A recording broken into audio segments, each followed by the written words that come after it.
of everything. Come and prove I can. We get Valor as well. Yeah, we'll get you a doctor as well. A respiratory doctor. But yeah, I can't talk to you about the bio. I could talk to you about morality. I could talk to you about those different kind of things. You're interested in science, sir. These arguments go on for many generations. Okay, we've got to. This is. Yeah. Well, this. All right. This is if you want to prove evolution, this is a man who's a respiratory doctor. All right. At which hospital? If he's willing to go through the rigors to do that, yeah. Yeah. So I studied 12 years. I studied to qualify in medicine as a respiratory doctor. Okay. Out of 12 years, 3 years I studied fully about the lungs or breathing. Okay. So the way in which our breathing apparatus functions, and the intricate design in which our lungs functions point to an intelligent designer. No, they definitely do not. And one of the reasons that they don't is because of the way we can trace their evolution. And this is through living karyotypes of the formation of our lungs. So all of these point to an evolution, not a magic imaginary being. So evolution. So we have to talk about, first of all, what is evolution? I'll come to that reason. Suppose I enter a house of my friend, and I see that there is water in the kettle boiling. I tell my friend, oh, there is water in the kettle, it is boiling. Why?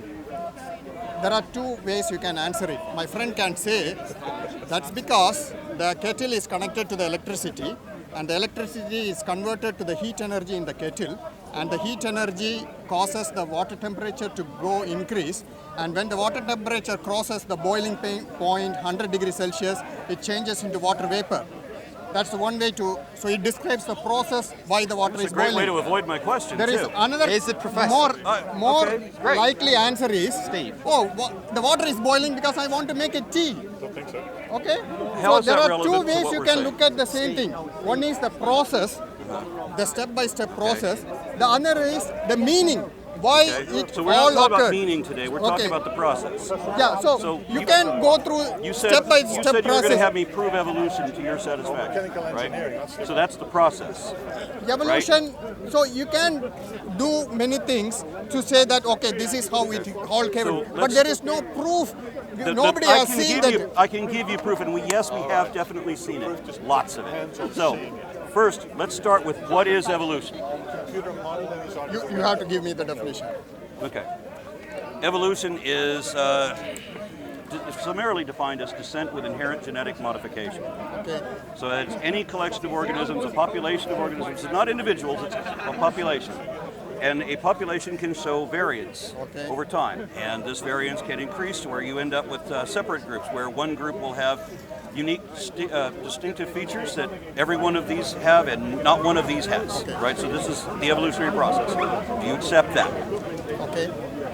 So is that a yes? So you mean that evolution happened because of random unbinded genetic mutations? Well, I'm talking about genetic drift right now. Okay. So genetic drift means each step of the genetic drift is because of mutations.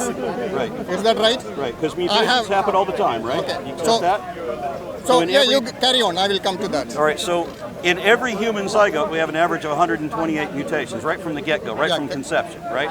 Carry so on. because of the parent gene pool, a lot of these will be restricted and they won't be inherited anyway, but some of them that are in the inherited gametes, right, can affect the population. They have a smaller chance of that in a larger gene pool, but if you separate that population, then you have a higher proliferation of those new, unique, or novel traits, right? So you understand this is how we got dachshunds and basset hounds and bloodhounds, all from the single progenitor, right? You get that, right? Yeah, carry on. Okay, so you accept that, right?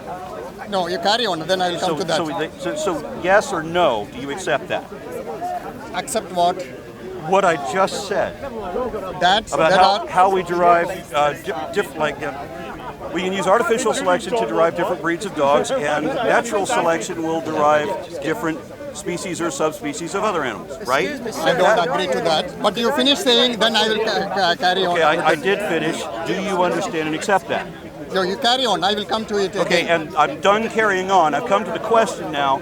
that you have to tell me, because this is a step-by-step process, and I need to take you by the hand and go through these steps with you. So on this first step, do you accept that much? Accept that genetic drift happens. Okay, good. Is it what you are telling? That tell me in one sentence what you want the me to result accept. of that in the population is that if we use artificial selection, we won't have different breeds of dogs. If we just let natural selection run, then we will have different species and subspecies of tigers and other such That's things. natural Right? selection. That's different to evolution. So What? Natural selection is different to evolution, fundamentally. No, it's an aspect of evolution. Natural selection is an aspect of evolution. Evolution exists as a bigger concept. Yeah, because Christians don't need to the disagree primary with the concept of natural selection. Darwin only spoke about natural selection. He had no idea. Yeah, no, I have no problem with that. Yeah, he had no idea that there was genetic drift.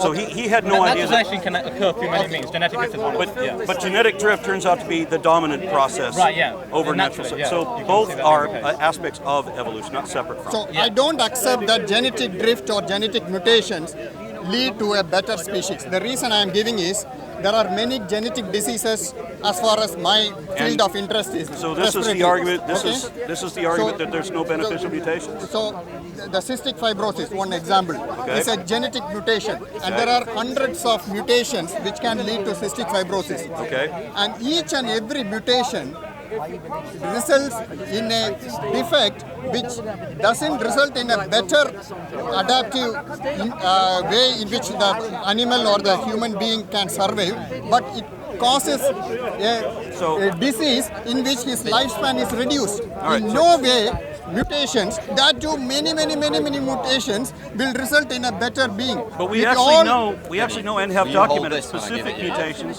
where they are in the genome, exactly Hold what it. type of mutation it was and what the effect was that produced positive benefit. We have a list of them. In my book, The Foundational Falsehoods of Creationism, I address this in, I think, chapter 8, which is the fallacy that, or the falsehood that there's never been a beneficial mutation. We actually have lists and lists of them. The genetic Specific mutations mutations positively identified. over a period of time, that to With a beneficial multiple, effect. it cannot result in a But better it does, development of and a we have human being. seen it. We have this in the documentation. You can find that in chapter 8 of my book. I have a list of beneficial mutations. You say they don't exist.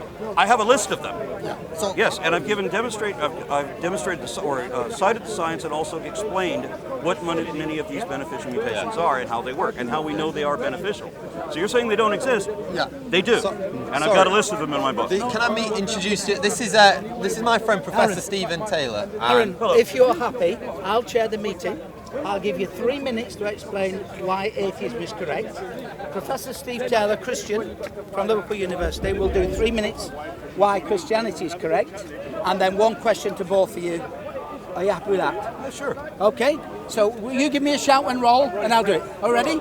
Okay, ladies and gentlemen, it's so good to be in London today. Hope you trust that you have a lovely summer.